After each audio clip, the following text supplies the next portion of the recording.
All right, so this is game 2 of the San Antonio Spurs MyLeague featuring Kawhi and Lonzo Ball, and we are facing the Boston Celtics. This gameplay was recorded way before all this crazy stuff happened, so I'm going to give you guys my input on the trade between the Cavs and the Celtics, in which Kyrie Irving was traded for Isaiah Thomas, Jay Crowder, Ante Zizic, and the Nets 2018 first round pick. Personally, I think the Celtics gave up a little bit too much for Kyrie Irving, considering that Danny Ainge had better offers on the table for that Nets first round pick in terms of acquiring Jimmy Butler or Paul George. But to me, this seemed like a relatively lateral move in the fact that the difference between Isaiah Thomas and Kyrie Irving isn't as big as some people make it out to be. Now, I understand that Kyrie Irving is not as much of a defensive liability as Isaiah Thomas, strictly due to his height, but offensively speaking, Kyrie Irving and Isaiah Thomas are comparable, so I really don't think the Cavaliers are going to lose much on that end of the court. In addition, the Cavs made a really smart trade by trading Kyrie for Isaiah Thomas because they got additional pieces, including Jay Crowder and the Nets 2018 first round pick. Now, in my opinion, although the Nets have gotten young talent in D'Angelo Russell and Allen Crabbe and a healthy Jeremy Lin, I still think that they're going to be, at worst, one of the top 5 or bottom 5, worst teams in the NBA next year. So the Cavs will most likely get a stud from that draft class in case LeBron leaves. There's Luka Doncic, Michael Porter, Marvin Bagley, and many other young studs that the Cavs could draft in the case that LeBron leaves.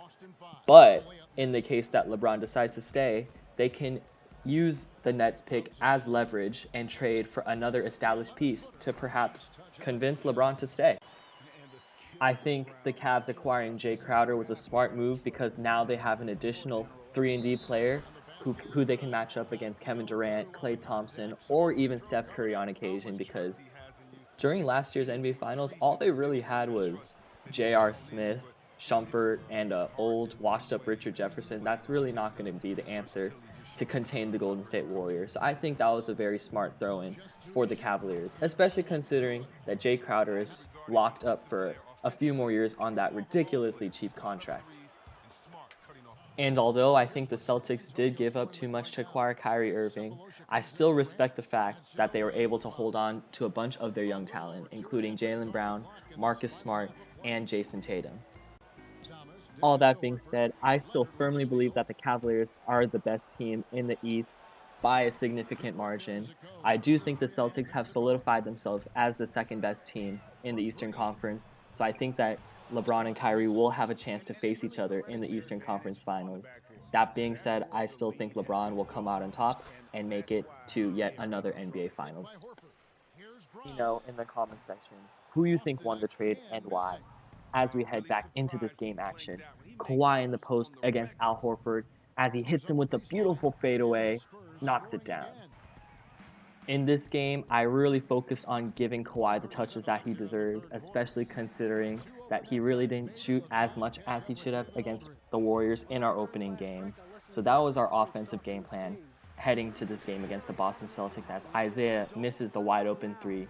We are out in transition, giving it back to Kawhi Leonard, and he hits Jason Tatum with a beautiful scoop layup following the Euro step. Heading into the fourth, we are trying to put this game out of reach, so Lonzo plays some fundamental basketball as he backs down Isaiah Thomas in the post and finishes with the easy right hook shot. That's just one of the things I'm worried about for Isaiah, especially if they end up playing the Warriors again. Isaiah's inability to defend anyone on the Warriors roster. As take a look at Lonzo's behind the head pass to Norman Powell for that easy jump shot. Smooth play by the big baller himself. We finally put this game out of reach as Terry Rozier hucks up an ill-advised jump shot. We should display some sportsmanship, but instead Ginobili decides, I'm going to Euro step past 2 defenders and finish with the and one. Nice play by the crafty veteran. Take another look as he just sidesteps past Avery Bradley and just with the nifty finish over 2 defenders. Even though we didn't play against the new-look Boston Celtics, including Kyrie and Gordon Hayward, this was still a nice victory for the San Antonio Spurs. Lonzo Ball getting better with each game he plays, finishing with a solid double-double, once again attacking the basket, hitting some open jump shots, playing better defense today, and as usual, dropping a bunch of dimes. If you enjoyed this video, please be sure to give it a like and subscribe to my channel. I would greatly appreciate it. Kyrie to the Celtics. They will be playing LeBron's Cleveland Cavaliers on opening night. It should be a great opening game. I'll catch you guys on the next game, which will be uploaded shortly. See you next time.